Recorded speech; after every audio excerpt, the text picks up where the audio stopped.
আলম স্যারের বাড়ি? জি, আমার আব্বু। আমি ফুলি বাগেরহাট থেকে এসেছি তোমাদের বাসায় লজিং টিচার হিসেবে থাকতে। ও আচ্ছা, ভেতরে আসুন। আব্বু, আব্বু।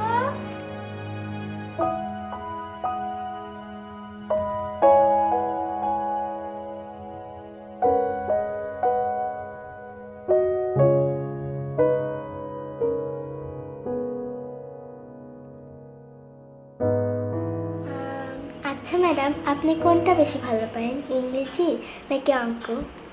আমি সবটাই ভালো পারি, তোমাকে শেখানোর জন্য যতটুকু দরকার সবটাই আমি ভালো পারি, কিন্তু এরকম কোশ্চেন তো টিচারকে করতে হয় না মা। লেখো।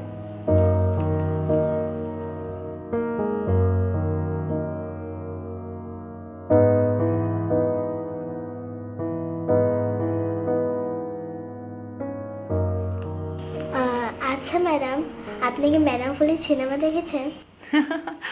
না দেখিনি, কিন্তু পড়ার সময় এসব প্রশ্ন কেন? পড়ার সময় পড়ায় মনোযোগ দিতে হয়। পড়ো মা, এই যে এইটা ঠিক করে লেখো।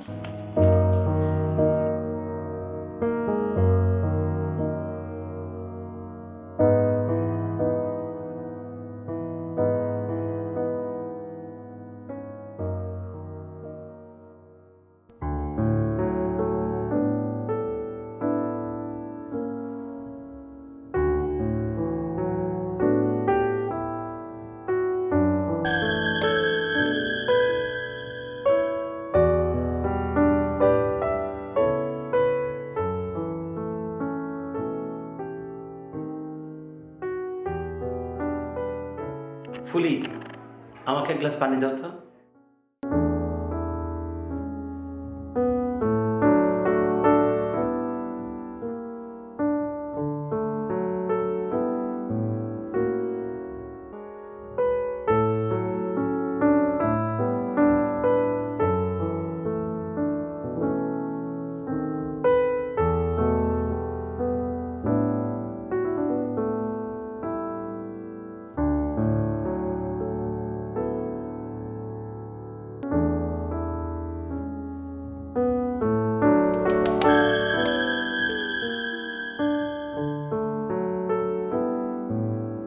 কি হলো পানি?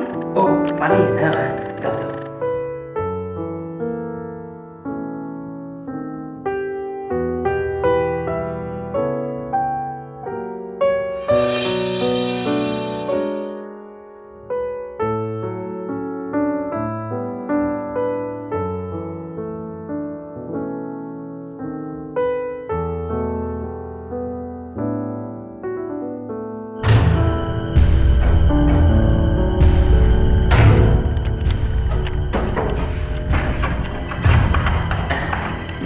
আঙ্কেল, আপনি দরজা লাগাচ্ছেন কেন? আঙ্কেল কি করছেন আপনি? প্লিজ, কি করছেন আপনি? কি করছেন আপনি? হাত ছাড়ো। বিশ্বাস করো, আর আমি প্লিজ আমাকে ছাড়ো।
সমস্যা বলেন তো? ছাড়ো। কত করে যাচ্ছেন কেন? তো কি করবো আমি? কি করুন মানে? আপনি আমাকে বাঁচালেন কেন? আমার সামনে একজন আত্মহত্যা করবে, আমি বাঁচাবো না? না, বাঁচাবেন না। তাহলে কি করার দরকার ছিল বলো? কারণ আমি গরিব, আমার কাছে এটাই সমাধান। হয় আমাকে মরতে হবে, আর না হলে আমাকে পতিতা হতে হবে। গরিব হলে কি আত্মহত্যা করতে হবে? এটা কি বিধিতার নিয়ম? তাহলে কি করবো আমি বলুন? আচ্ছা বলেন, আপনার প্রবলেমটা কি বলেন আমাকে। বললাম তো আমি গরিব, এটাই আমার সমস্যা। আমি ছোটখাটো একটা জব করি, তাতে চলে যাবে দুজন, ওকে? আপনি জব করেন তাতে আমার কি? ও শিট, শোনেন, আপনি আমার কথাটা বোঝেন। সামান্য বেতনে জব করি, কষ্ট হলেও দুজন চালিয়ে নেব। আপনার জন্য একটা সিট ভাড়া করছি, তারপর নয় পরে পোষিয়ে দিবেন আপনি আমাকে। চলুন চলুন, তোমার বাসা ভাড়া আর পরীক্ষার ফিস দিয়ে আসি। আর ফুটপাথ থেকে কিছু জিনিস নিয়ে আসলাম, গরিব ভেবে কিন্তু ফালিয়ে দিও না, ওকে? গরিব? তুমি আমার কাছে বিল ক্লিনটন, বাহ। তুমি আমার কাছে বাংলাদেশ ব্যাংক। ব্যাংক? মহান আল্লাহ তাআলা আমাকে এত সুন্দর করে বানিয়েছে, আর তুমি বলছো ব্যাংক? বলেছি তো কি হয়েছে শুনি? তুমি আমার জীবনের প্রথম পুরুষ, যে আমার বিপদে আমাকে সাহায্য করছো, যে আমার পাশে এসে দাঁড়িয়েছো, সর্বোচ্চ সহযোগিতা করছো। আজব সহযোগিতা বলছো কেন? এটা আমার সৌভাগ্য, আমি তোমাকে হেল্প করতে পেরেছি, আর এটা হলো আমার কপাল। রানা, তুমি আমাকে মাঝপথে ছেড়ে চলে যাবে না তো? হারিয়ে যাবে না তো তুমি? বাহ, চলে যাবার জন্য কি তোমার বাসা ভাড়া, খাবার খরচ, পরীক্ষার ফি দিচ্ছি না? তাহলে বিয়ে করছো না কেন? বিয়ে? হাসছো কেন? চলো তো।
শোনো ফুলি, তোমার যা চেহারা আর তোমার যা ফিগার, মাশাল্লাহ অসাধারণ। তুমি যদি একটু ইচ্ছা করো, সামান্য একটু পরিশ্রম করো, তাহলেই কিন্তু তুমি আগামী দিনের এদেশের চিত্রনায়িকা হয়ে যেতে পারবে, সুপারস্টার চিত্রনায়িকা। আকাশ কুসুম স্বপ্ন দেখাচ্ছেন? কি বলে সব? পরিমণি, মাহিয়া মাহি এই হাতে তৈরি হয়েছে। সেই অভিজ্ঞতা থেকে আমি বলছি, তুমি শুধু আমার কথা মতো চলো, একটা মাস শুধু আমার কথা মতো চলো, দেখো তোমার ভিতরে আমি কি পরিবর্তন নিয়ে আসি। এমন মিথ্যা আশা না দেখালেও পারতেন। এটা মিথ্যা আসলে না। শোনো, আমি একটা কথা বলি তোমাকে, তুমি যদি আমাকে একটা বছর সময় দাও, তাহলে আমি তোমাকে ঢাকা শহরে বাড়ি গাড়ির মালিক বানিয়ে দেবো, কথা দিচ্ছি। বাড়ি গাড়ির মালিক আমার হওয়ার কোনো ইচ্ছে নেই, আর আকাশ কুসুম স্বপ্ন দেখারও আমার কোনো ইচ্ছে নেই, নায়িকা হওয়ার আমার কোনো ইচ্ছে নেই। আমি গ্রামের সহজ সরল ফুলি ছিলাম, আমি গ্রামের সহজ সরল ফুলিই থাকতে চাই। তুমি আমার কথা বুঝতেছো না, তোমাকে আমি কোত্থেকে কোথায় নিয়ে যাব সেটা তুমি ধারণাই করতে পারতেছো না। তুমি শুধু একটু আমার কথা মতো চলো। কোনো দরকার নেই, আমার এসব অসম্ভব কল্পনা করার কোনো দরকার নেই। আসি, ভালো থাকবেন। শোনো ফুলি, ফুলি শোনো।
রানে শুনো, দাঁড়াও প্লিজ, আমার কথা শুনো।